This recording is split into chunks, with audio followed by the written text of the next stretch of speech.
First things first. Luke chapter 9, verse 60. Allow the dead to bury their own dead. What does Jesus mean by this instruction? Being a Christian, a disciple of Jesus Christ, is not a matter to be taken lightly. The cost of commitment is very high, and Jesus repeatedly told his followers that discipleship must be a priority in each of their lives. See Matthew 4, verses 19 and 20, Matthew 16, 24, and Matthew 19, 21. Discipleship takes precedence over all other social, cultural, and familial obligations. It requires a radical commitment to Jesus Christ. Luke 9, verses 57 to 62, emphasizes this fact 3 times with encounters between Jesus and 3 prospective disciples. In this context, Jesus makes the very pointed comment about death and burial. The proper burial of family members was and remains a very significant event in Judaism. Burial of the dead was a religious obligation of extreme urgency and importance, taking priority even over the study of the law.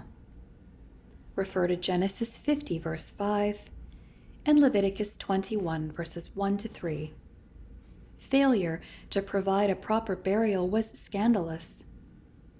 Luke 9:59 does not clearly state whether the would-be disciple's father is already dead or is about to die. If the father had already died, the son would have already been involved in the funeral process. Therefore, the son was probably waiting for the death of his father, after which he would provide a funeral and possibly also gain an inheritance. He is asking for more time before following Jesus as a disciple. Jesus' enigmatic response about burying the dead is a pun in which Jesus is saying, "Let the spiritually dead bury the physically dead."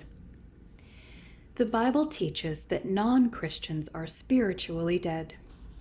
John 5:25, Romans 6:13, Ephesians 2, verse 1, and Ephesians 5:14.